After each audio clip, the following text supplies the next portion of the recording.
I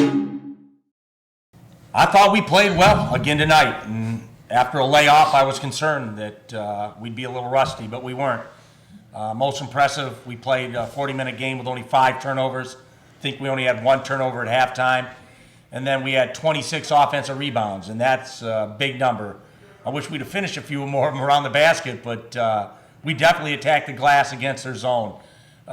We didn't shoot it like I'm used to shooting it from 3.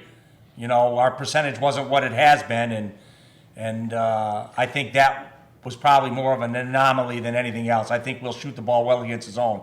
I was happy with the looks we were getting. We just weren't making enough of them. So overall, pleased with our performance. Have to spend tomorrow to try to tune on some things where maybe we work on shooting, get more shots up, work on playing some closeouts one-on-one. They did a good job driving us, attacking to the basket. But by and large, I was pleased with our performance tonight. Thanks, Coach. We'll have our first question from Ben Fletcher. Hey, Coach, any update on Matt? Congrats on the win. Any update on Matt Mitchell? You know, Matt sprained his ankle a couple of days ago, and so he hasn't done anything practice for 2 days. I was hoping we'd have him back, but he continues to get treatment. We're trying to get the swelling down, and he might be a game-time decision when we play again on Wednesday night. And then we're kind of used to seeing 23 points out of Jordan, but you got big games out of Mensa, Pulley, TOMAIC off the bench, and then Keyshawn, just such a spark plug. How dangerous is this team when you have offense coming from so many different places? We're dangerous. I mean, obviously, Keyshawn's athleticism showed today, the way he attacked the glass, that transition dunk. If that's not a highlight on every channel around town today, there's something wrong. So, yeah, we were good off the bench like always. We get great production. So whether they start or come off the bench, we have a deep team. We all know that. And they are all productive when they get their opportunity. And last one, late night tonight, what's practice going to look like for the guys tomorrow? We have class until 2:15, so we'll meet here at 2:15.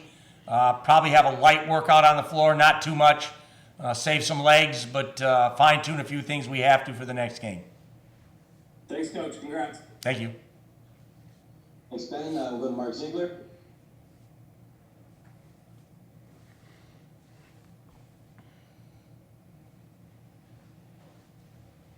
Mark, you're up. Sorry about that. Just getting my video there. Coach, on Matt, could he have played tonight if you really needed him?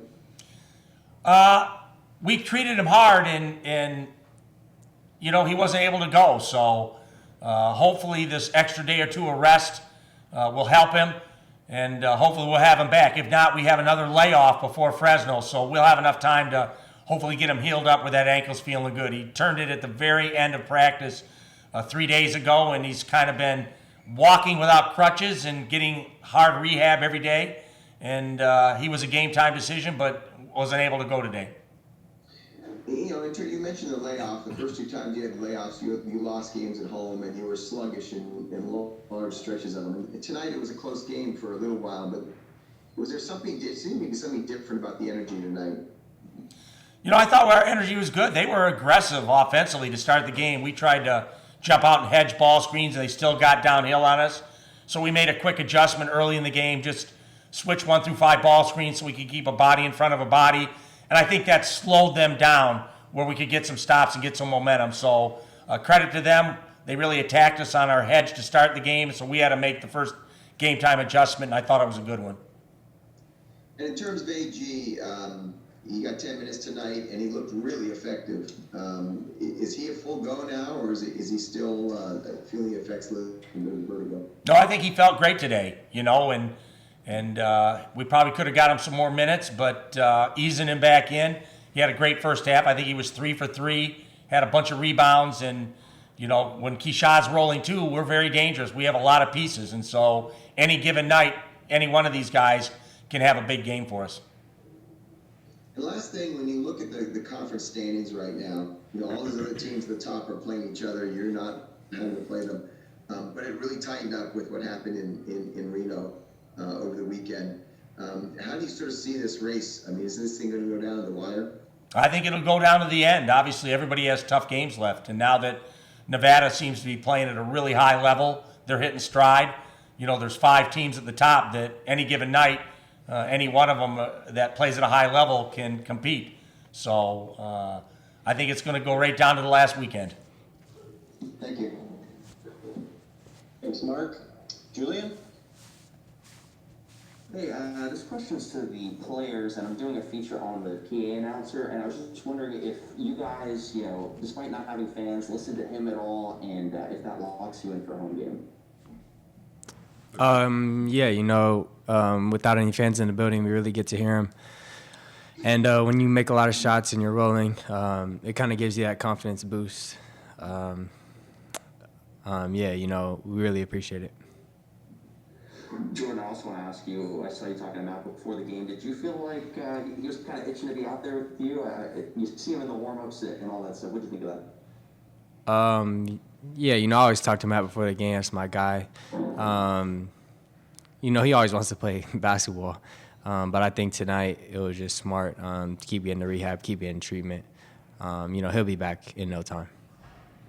What do you think of this stretch you guys have been on? I mean, 5 straight games, 25-plus points, just really playing some of the best basketball you have all year. It's what we needed to do. It's what Coach asked us to do. And we're just coming out every night and executing and just trying to get better every time we step on the floor, no matter what. Thanks, sir. Thank you. Thanks, Julian. Paul? Hi, Coach. Congratulations on the win.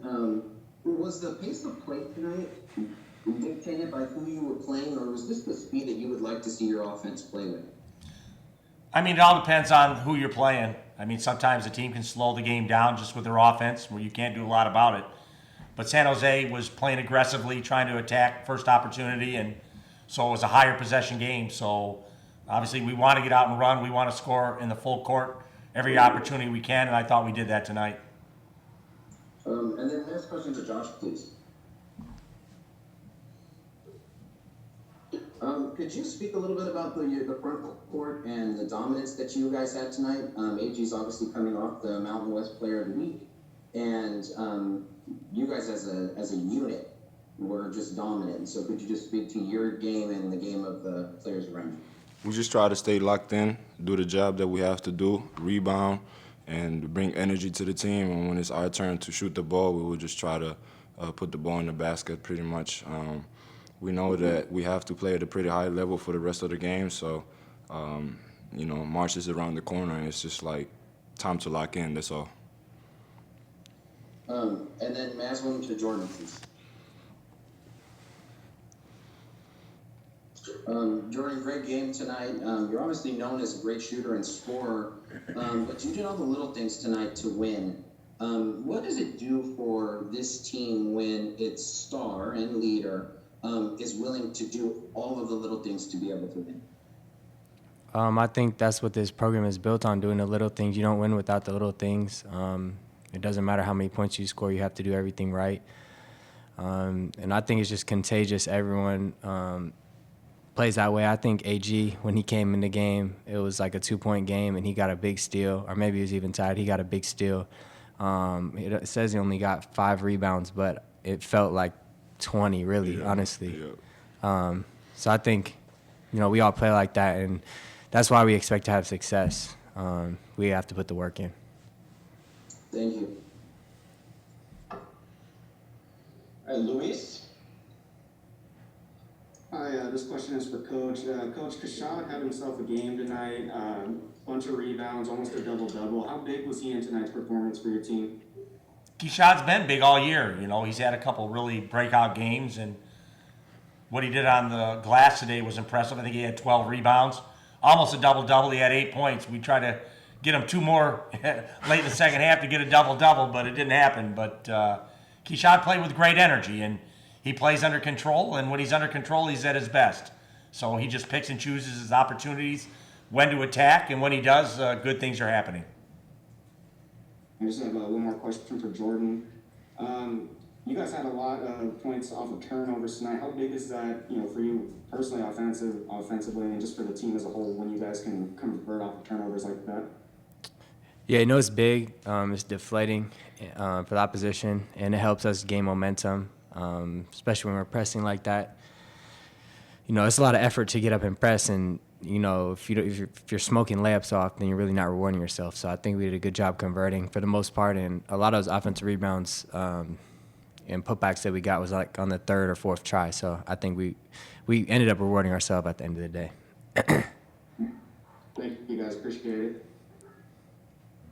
Thanks, Luis, and we will end with Mark. Take us home. A couple questions for Jordan. You mentioned AG. You've been around him his whole career. How do you feel for a guy like him? He had a hip, he had a shoulder, he's had stomach flu, he's had vertigo. What's that like as a player to have to go through every injury or illness in the book? It's tough. I've definitely haven't been through what he's been through to that level, but I think it just shows what type of guy he is. Never wanted to pout, never wanted to feel sorry for himself, and to play as well as he did tonight, I think he was feeling good. I can kind of tell living with him, but I think he was feeling a lot better. It's just nice to see. You hate to see somebody just have an ailment that affects them 24/7. So it's nice to see. I hope he continues to feel good. And in terms of I asked Coach Joey about the league race. Are you? Like this past week we did have games. Were you watching the Nevada Boise games? Yeah, I saw a good chunk of those games, and I just like to focus on the ending. Like to see how these teams end, because that's what it comes down to. In terms of the league race, you guys just ran away with it last year, and all of a sudden you find yourself in a position where you need help. You needed Boise to lose a couple games at least. You still need Utah State to lose a game for you guys to have a chance to win at least a share of the conference title. Are you kind of rooting for these results? Are you paying attention to them? I'm definitely paying attention to the results, not really rooting here and there. Whatever happens, happens. I think it's more realistic than what happened last year. Running away with it was amazing. But I think it's more realistic this year, being in a dogfight. Because when you play in March, it's the records are 0-0. It's a dogfight regardless. So I think it'll be good for us. Last thing, in terms of your energy, Coach talked about your energy tonight. Are you guys conscious? Obviously, you're not playing the top of the conference right now. Your team playing teams that are struggling for one reason or another. But are you aware that you don't want to have any kind of let up when you do get to Fresno or Boise State and you're in a tough game? You don't want to have come out lethargic, kind of like Boise did against Colorado State after playing 9 straight easy opponents. Yeah, you always want to come out with energy, play the same way every time, regardless of who you're playing against. And coaches do a good job of making sure that we do that. And we try to do our best to come out and execute every time.